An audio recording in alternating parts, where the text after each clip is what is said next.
अच्छा सर, आतिश तासीर का क्या किस्सा था कि उन्होंने वो टाइम मैगजीन में कवर स्टोरी लिखी, उसके बाद कहते हैं कि उनका इंडिया जो ओवरसीज कार्ड कहते हैं उसको वो कैंसिल कर दिया गया। क्या है उसकी हकीकत? देखिए, आपको तो पता है तासीर साहब का पाकिस्तान में क्या हाल हुआ था। मतलब कहना नहीं, दुख की बात है। एक बहुत शानदार आदमी थे जिन्होंने ह्यूमन राइट्स के लिए लड़े और उनको मार दिया गया। उनका वो बेटा है और वो यूएसए में सेटल्ड है। उसके अपने विचार हैं। उसका हाँ। उन्होंने वो अपना जर्नलिज्म चला रहे हैं, लिख रहे हैं जो उनको क्रिटिसाइज करना है। बहुत सारे भारतीय और पाकिस्तानी की रोजी रोटी इसी से चलती है कि वेस्टर्न जर्नल्स के अंदर हिंदुस्तान पाकिस्तान को गालियां दो और खासकर हिंदुस्तान को गालियां दो। तो उसके अंदर अभी उनको ऐसी कार्ड था। वो ऐसी कार्ड, ये कोई राइट नहीं है, प्रिविलेज है कि as a over over person of Indian origin अगर आप बाहर रहते हैं और आपको यहाँ के लिए स्पेशल कार्ड बनाना चाहिए। वो भी हिंदू गवर्नमेंट नहीं बनाया भाई साहब, ये बीजेपी के गवर्नमेंट ने ऐसी कार्ड इंट्रोड्यूस किया था। प्रवासी भारतीय दिवस यहाँ की बीजेपी गवर्नमेंट ने शुरू किया था, जिसके अंदर हर पंथ के, हर मजहब के लोग आते हैं उसके अंदर। वो चाहे ट्रिनिडेड हो, टोबैको हो, यूएस हो, यूको, कोई भी जगह हो। तो उसके अंदर इनका रिन्यूअल नहीं हुआ। तो प्रिविलेज है गवर्नमेंट का। अगर आप झूठी बातें बोलकर गवर्नमेंट को बदनाम करोगे, देश को बदनाम करोगे और आपको ओएससी कार्ड नहीं मिलता, वीज़ा लेके आइए, वीज़ा थोड़ी मना है। तो नॉर्मल वीज़ा के बदले ओएससी कार्ड होता है जिसके अंदर आपको वीज़ा आसानी से मिल जाता है, स्टे का।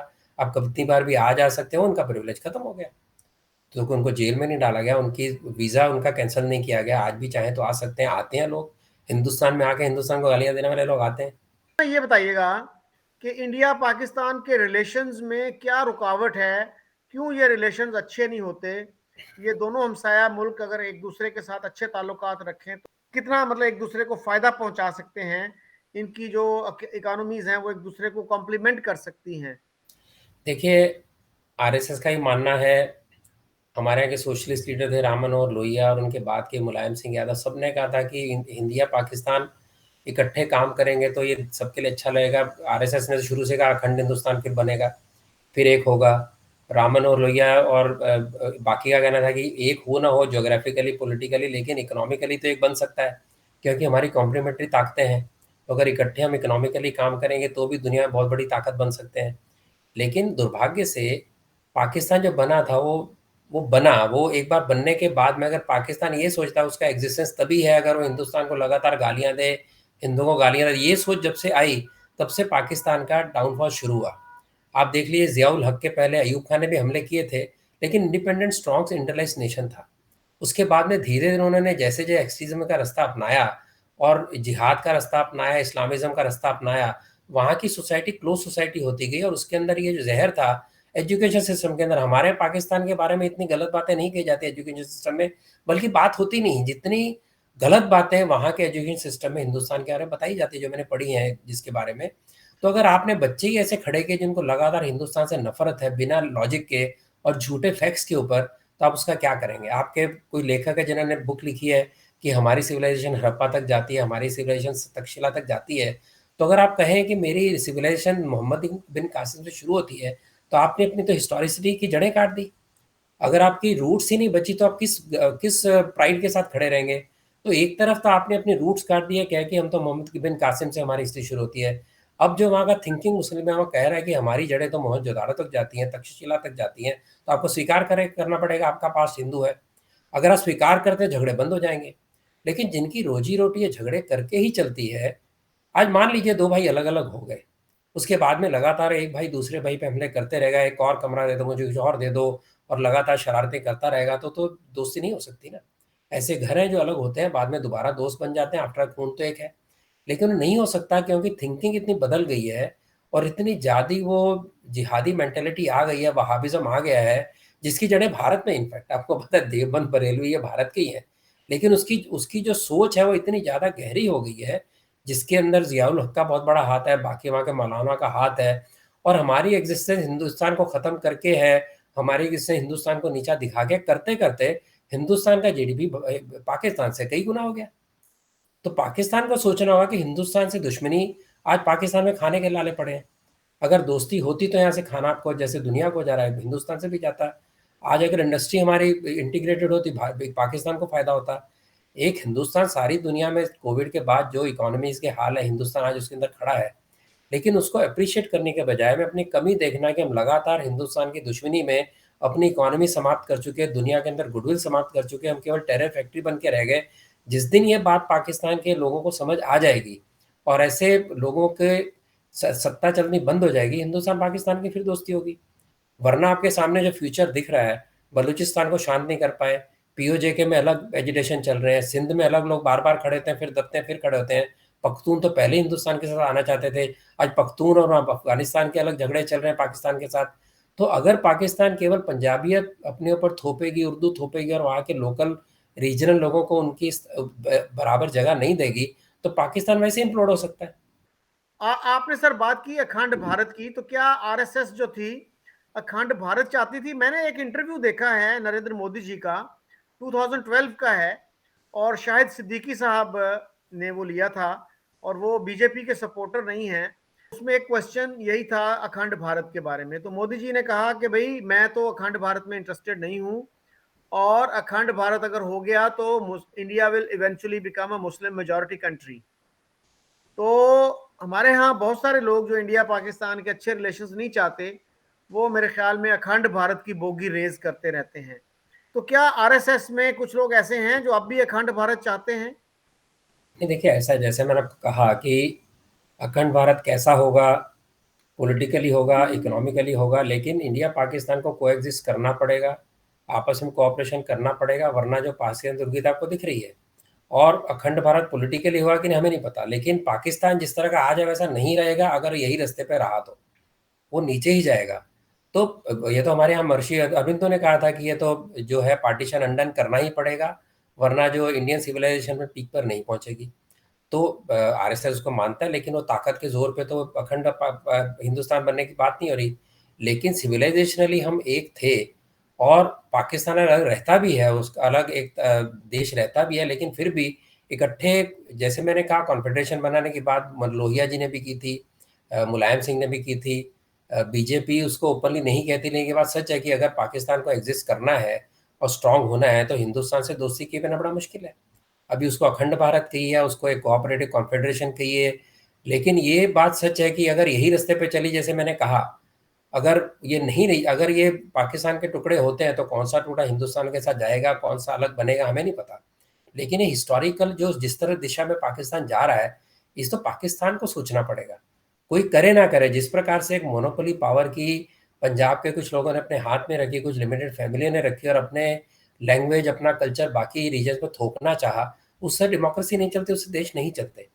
रिलीजन के नाम पे देश नहीं चलता है, तो पाकिस्तान ने सिद्ध कर दिया 71 में।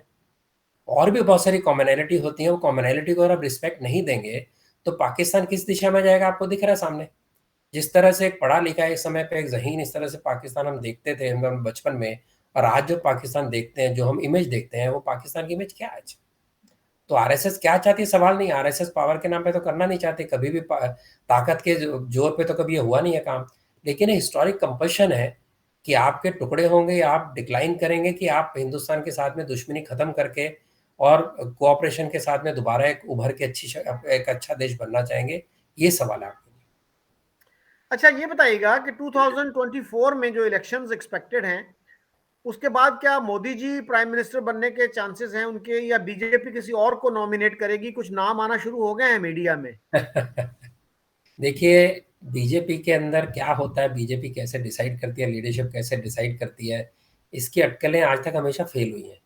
मोदी जी क्या सोचते हैं, मोदी जी क्या करते हैं, इसके बारे में जितने भी अटकलें लगी हैं हमेशा गलत सिद्ध हुई हैं, चाहे वो बजट हो, चाहे अलायंस हो, चाहे मिनिस्ट्री हो, आपको पता ही है। इसलिए देखिए, एक तो 2024 के अंदर मोदी जी निश्चित रूप से प्राइम मिनिस्टर बनेंगे।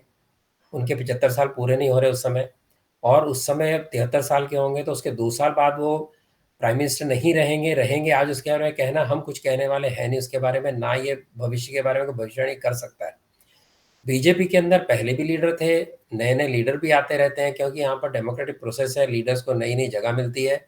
जब वाजपेयी जी और अटल जी का जो जमाना था, उस समय मोदी जी प्राइम मिनिस्टर बनेंगे और इतने बड़े पॉपुलर लीडर बनेंगे, ये किसी ने सोचा नहीं था, लेकिन वो बने, और वो बहुत सक्सेसफुल प्राइम मिनिस्टर रहे।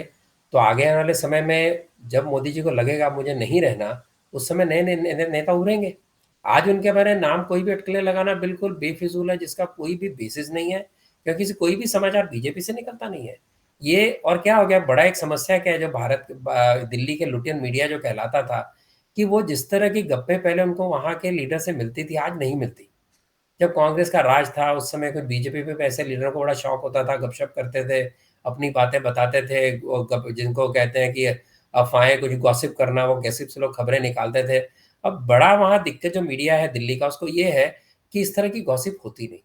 तो गॉसिप नहीं होती तो गॉसिप क्रिएट की जाती है, तो उस क्रिएशन के अंदर अंदाजे लोग लगाते हैं। लेकिन मोदी जी इस समय इतने स्वस्थ और इतने बढ़िया चल रहे हैं कि वो अगली बार नहीं आएंगे, सवाल ही पैदा नहीं होता। 2024 उनके अंतर्गत ही लड़ा जाएगा, वो प्राइम मिनिस्टर भी बनेंगे।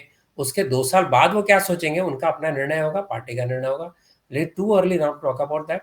और वो जीतेंगे भी पक्की बात है, क्योंकि जिस तरह का राजनीति चल रही है उनके विरुद्ध, और जितनी पॉपुलैरिटी उनकी है, और जिस तरह टोटली नॉन करप्ट लीडर है, जिस प्रकार से गरीबों तक उन्होंने बिल्कुल कोने कोने तक उनके लिए सारा एक सक्सेसफुल सारे सॉल्यूशन दिए हैं, उसका कोई तोड़ नहीं आता। अच्छा सर, ये लुटियन मीडिया आप बहुत यूज करते हैं, तो what does Lutyens media media mean? और और एक सर और भी है, खान जब मार्केट गैंग भी है, खान जी, मार्केट गैंग भी है, सॉरी क्या? खान मार्केट गैंग भी है। हाँ हाँ। अच्छा सर, मोदी जी का जहां पे भी जिक्र आता है ना, तो उसमें वो गुजरात राइट्स का जिक्र आता है कि जी he was responsible for Gujarat riots. तो उसके बाद वो कहते हैं जी कि अमेरिका ने उनके वीजे पे भी पाबंदी लगा दी थी। तो how do you respond to these allegations? देखिए, पहली बात तो आपने कहा लुटेन मीडिया क्या है, खान मार्केट गैंग क्या है। ये वहाँ के प्रिविलेज पत्रकार थे जिनकी राजनीति के अंदर तक, पॉलिटिकल पावर लॉबीज के अंदर अंदर तक दखल थी। यहाँ तक आपको याद होगा राडिया टेप्स, जहाँ पर यूपीए के ज़माने में मिनिस्टर कौन बनेगा इसकी भी सारी जो बिचौलियापन था, जो ब्रोकरेज थी या कमीशन था, एजेंसी थी, वो मीडिया के पास में थी उस समय की। तो हाईली प्रिविलेज सोसाइटी से आते थे, हाईली प्रिविलेज फैमिली से आते थे, हाईली कनेक्टेड फैमिलियाँ उनकी, चाहे वो ब्यूरोक्रेसी में हो, चाहे मिनिस्ट्री में हो, चाहे वो पार्टीज में हो। उनका जो बोलबाला था खत्म हो गया, तो उनकी एक दुनिया उसी दिल्ली के आसपास घूमती है, उनकी पॉलिटिक्स दिल्ली के आसपास घूमती है। मोदी जी ने पॉलिटिक्स दिल्ली के बाहर लाई, लीडर्स को दिल्ली के बाहर लेके जाते हैं, अलग अलग शहरों में लेके जाते हैं, और सारी दुनिया को सारा हिंदुस्तान दिखाते हैं। तो दिल्ली सेंट्रिक जो पॉलिटिक्स खेलता है, हिंदू सेंट्रिक जो रिपोर्टिंग करता है दिल्ली सेंट्रिक, उसको लुटेन मीडिया बोलते हैं। वो प्रिविलेज वहाँ का कुछ स्क्वायर किलोमीटर का एरिया जैसे आपका इस्लामाबाद में है, ऐसा ब्यूरोक्रेटिक एरिया है, नेताओं का एरिया है, और उन्हीं फैमिलीज के अंदर सारा उनका खेल चलता था। वो पॉलिटिक्स अब खत्म हो गया, मास पॉलिटिक्स बन गया, डेमोक्रेसी ग्रास रूट लेवल तक अब के आगे तक वहाँ पहुँच गई, और खबरें सारे देश से आती हैं, सारा समाचार देश भर का है। जैसे हमारा इतिहास था, केवल इतिहास नॉर्थ ईस्ट प्रोविंस से होता था, जो आज पाकिस्तान है, वहाँ से टर्क आए, मुगल आए, और सारी वहाँ की जो भी डायनेस्टी थी उनकी खबरें होती थी, वही इतिहास होता था। लेकिन उस समय हमारे इतिहास में दक्षिण में क्या चल रहा था, साउथ के अंदर बड़े बड़े एम्पायर थे, नॉर्थ ईस्ट में क्या हो रहा था, नॉर्थ ईस्ट के जो सेनापति थे उन्होंने 23 बार मुगलों को हराया, ये सारी कहीं भी जानकारी आती नहीं थी। और हिस्ट्री में बाकी हिंदुस्तान में क्या हो रहा था किसी को पता नहीं था। दाहिर राजा के बारे में हमारे हिस्ट्री बुक्स में नहीं है, आपके यहाँ है कि नहीं मुझे नहीं पता, जिन्होंने मोहम्मद बिन कासिम को 50 साल तक रोक के रखा। तो ये सारी जैसे जैसे हिस्ट्री सारे देश की पता चलती है, देश के बड़े बड़े मॉन्यूमेंट पता चलते हैं, हिस्टोरिक चीज़ें पता चलती हैं, तो लोगों की आंखें खुल रही हैं। तो सारा इतिहास बदल रहा है, इसके कारण ये जो मीडिया था कंट्रोल, वो काम नहीं कर रहा। जहाँ तक मोदी जी का सवाल है, ये सारा तो 2002 के अंदर यहाँ तक बात चली कि सुप्रीम कोर्ट के अंडर स्पेशल इन्वेस्टिगेशन टीम बनी, जिसका सुपरविजन खुद सुप्रीम कोर्ट कर रही थी। उस इन्वेस्टिगेशन के अंदर मोदी जी को निर्दोष पाया गया, नॉट गिल्टी पाया गया, और उनको बाइज्जत बरी किया गया, उनका बिल्कुल हाथ नहीं था। अमित शाह के ऊपर केस चला, उनको जेल में डाला गया, उनको गुजरात से बाहर निकाला गया, उनके भी ऊपर भी बाद में फाइनली हुआ कि कोई भी केस कोर्ट में नहीं था, और उनको कहा गया कि गिल्टी नहीं है।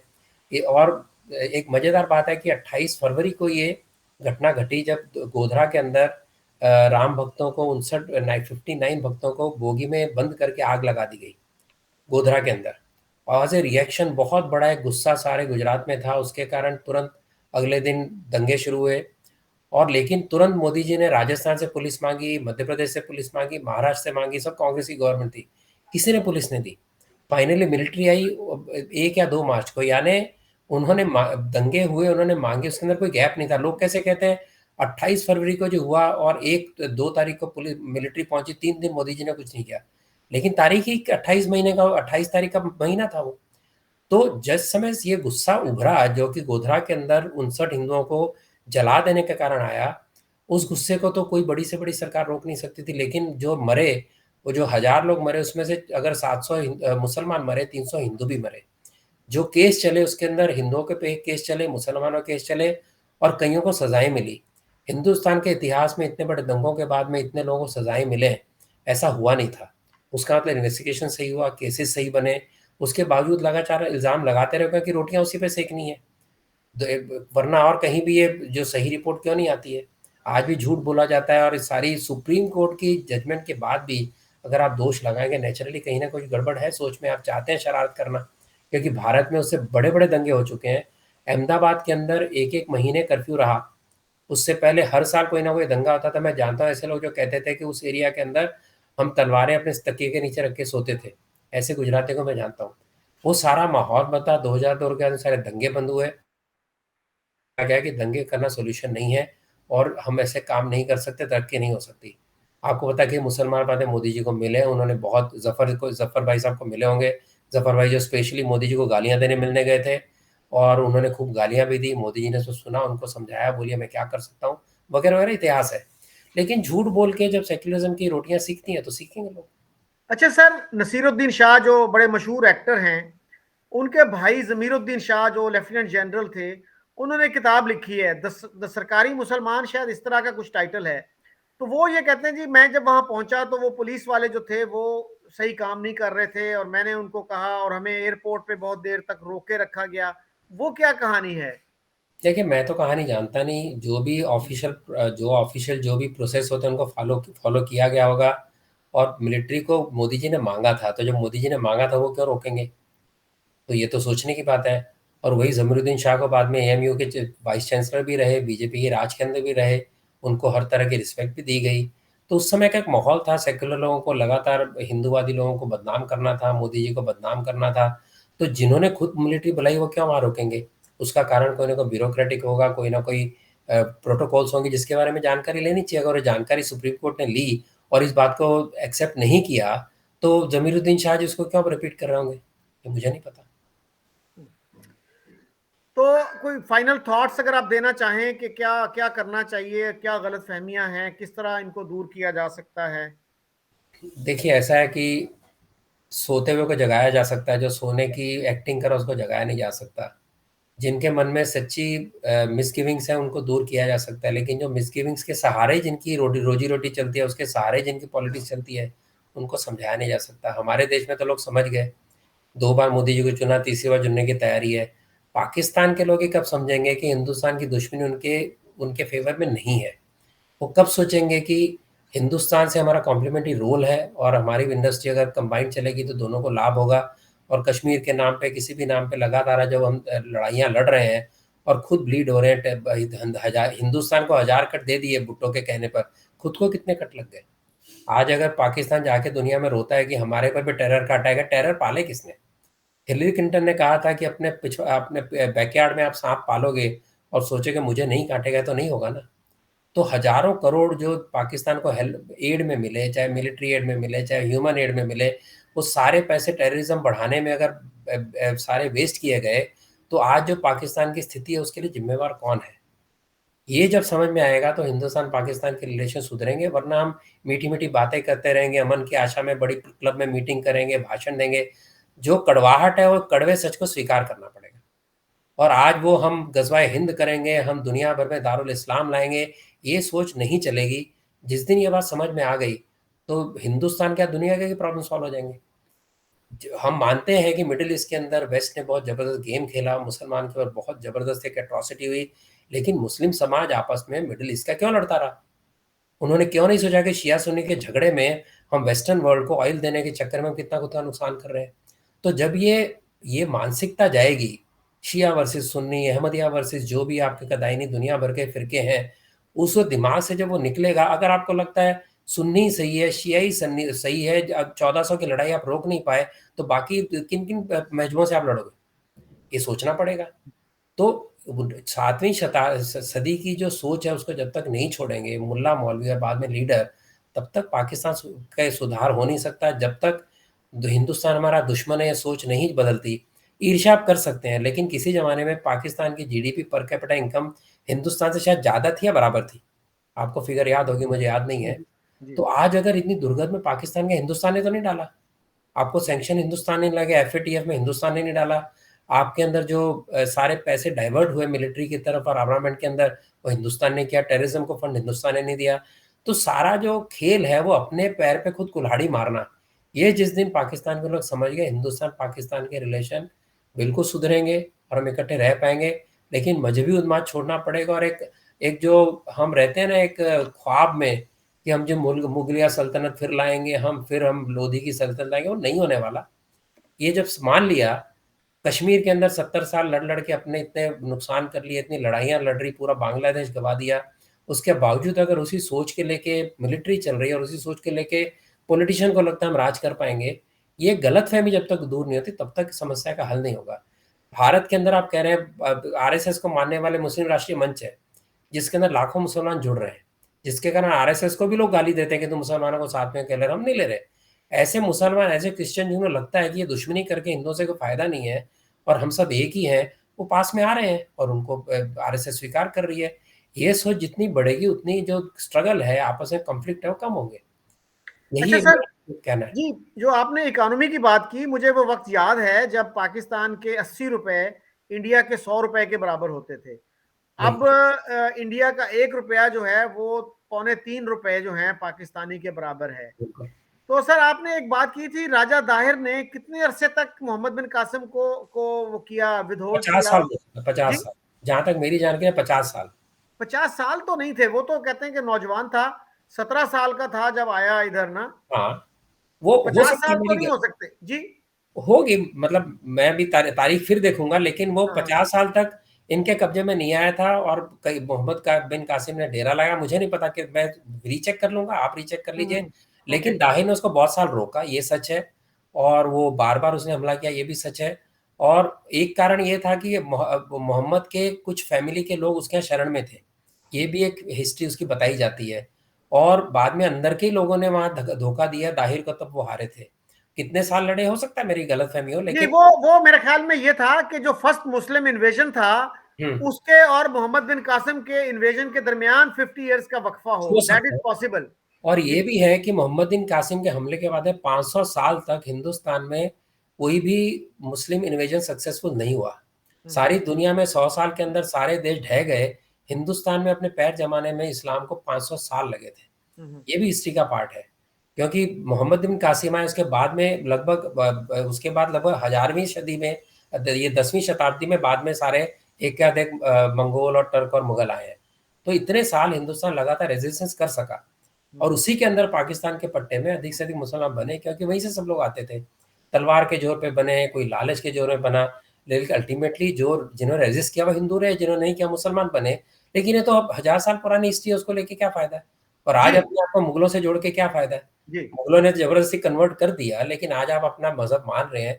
लेकिन अल्टीमेटली आपके ऊपर उन्होंने राज किया था, आप राज करने वालों में नहीं थे, मैं राज करने वालों में नहीं था, उन्होंने राज किया था। और उसी से बचने के लिए, अत्याचार से बचने के लिए बने। आज आपको मजहब आपको प्यारा है, बिल्कुल होना भी चाहिए। लेकिन उसके अंदर हम बोले कि वहां का बंदा बोले कि हम तो भी बाबर के बाद हम ही दोबारा शासन करेंगे और हम दोबारा लोधी बनेंगे, हम दोबारा जो है वो बनेंगे, वो नहीं हो सकता ना। तो हिस्ट्री के हम्म, सुनहरे ख्वाब देखने जब तक बंद नहीं करेंगे, सच्चाई के ऊपर नहीं आएंगे, तब तक ये समस्या रहेंगी। और हिंदुस्तान तो बढ़ ही रहा है।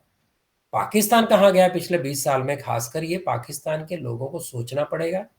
और वो उसका उत्तर उनके लीडर्स को मांगना पड़ेगा। हमको बेवकूफ बना के लगातार हिंदुस्तान के विरुद्ध हमको जहर पिला पिला के अब करना क्या चाहते हो। उनके घर तो भर गए ना, कोई लीडर कमजोर नहीं है, सबके पास अरबों रुपए की संपत्तियां, कोई मिलिट्री ऑफिसर गरीब नहीं है, सबके अपने बिजनेस चल रहे हैं। मरा कौन, गरीब कौन बना है, तो पाकिस्तान का बाशिंदा। जी। Thank you very much Ratan ji. Thank उम्मीद ये करनी चाहिए कि दोनों मुल्क जो हैं ये अमन से रहें, शांति से रहें, और उसी में दोनों मुल्कों के गरीब आवाम का फायदा है।